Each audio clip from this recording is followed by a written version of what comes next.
Karibu Shumbu Automaster, elimu ya magari kwa lugha ya mtaa. Wengi wetu tunafahamu namna ya kuendesha gari, lakini hatufahamu gari linaendaje. Leo kwenye Shumbu Automaster nimekuandalia kundi la nguvu na kasi katika gari, ambalo kundi hilo la nguvu na kasi limeundwa na sehemu tatu muhimu. Sehemu ya kwanza ni injini, sehemu ya pili ni gearbox na sehemu ya tatu ni diff. Tukianza na sehemu namba moja ambayo ni injini. Injini ndio moyo wa gari yetu, ambayo injini inazalisha nguvu kwa kutumia mchanganyiko wa hewa na mafuta na kubadilisha kuwa nguvu ya mgandamizo kwa ajili ya kuzalisha nguvu itakayoweza kutoka kwenye injini na kwenda kwenye gearbox, ambayo nguvu inayotoka kwenye injini inakuja kwenye gearbox. Ikishafika kwenye gearbox inakuja kwenye diff na kwenda kwenye magurudumu.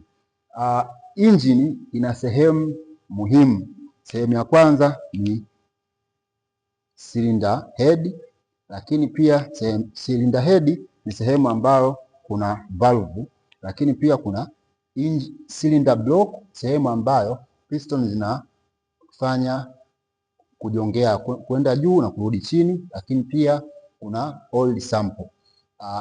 Hizo ndio sehemu kuu muhimu za injini. Kwa ujumla, hivi vitu vyote hapa nje tunaweza tukaviita ni engine block.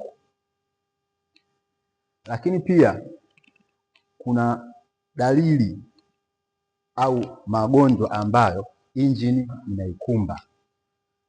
Aina ya dalili ambazo ukiziona kwenye gari yako unajua kabisa changamoto ni injini. Dalili ya kwanza ni gari kukosa nguvu. Gari ikikosa nguvu, injini inaonekana ina tatizo. Lakini pia aina ya pili ni gari kutumia mafuta mengi kupita kiasi.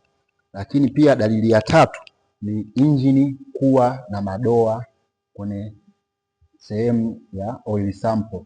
Madoa haya yanatokana kwa sababu injini inakuwa inavuja.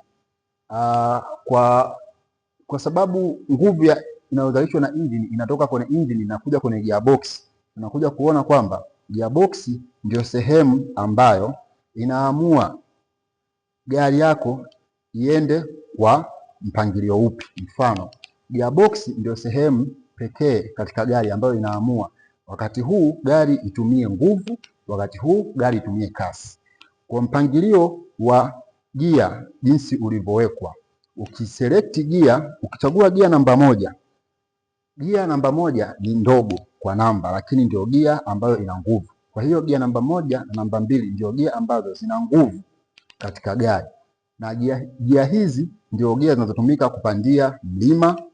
Lakini ukija kwenye gia namba tatu na namba nne na namba tano, hizi zinatumika kwenye tambarare, sehemu ambayo unahitaji kasi. Kwa gearbox kuna muda ukihitaji kasi hauhitaji nguvu, kuna muda unapohitaji nguvu hauhitaji kasi katika gari.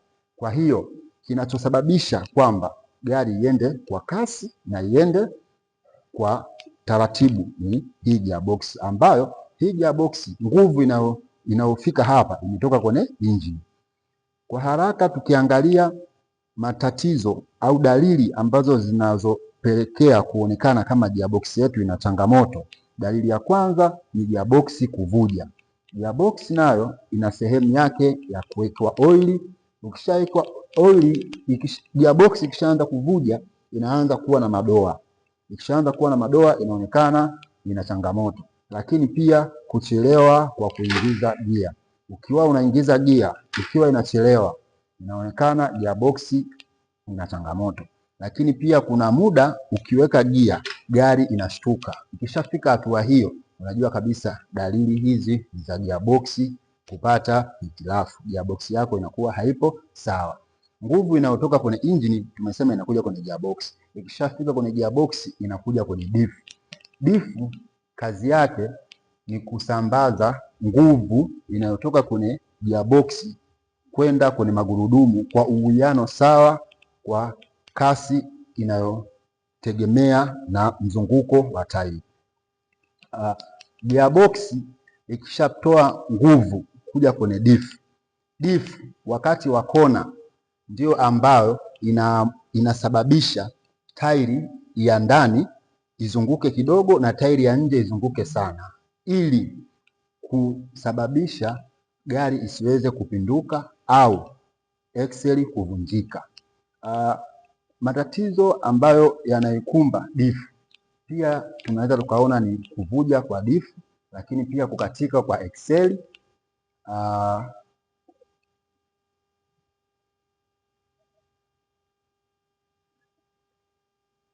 Hizi gia za ndani zinakwisha, na hizi gia za ndani zikiisha, kunakuwa kuna sauti au muungurumo katika diff yako. Unaweza ukapata sauti ambazo sio za kawaida. Na huku ndani pia kunatumia oili. Unaweza oili nayo ikiisha, inawezekana ikawa ina changamoto kwenye diff yako. Kama umepata kitu kupitia elimu hii, tafadhali usisahau kusubscribe kama bado haujasubscribe, ili kujiunga na familia mpya ya wapenzi wa elimu ya magari kwa lugha ya mtaa. Kama tayari umesha subscribe channel hii, tafadhali na kuomba usiache kuweka like, comment na kushare video hii. Shumbu Automaster, elimu ya magari kwa lugha ya mtaa.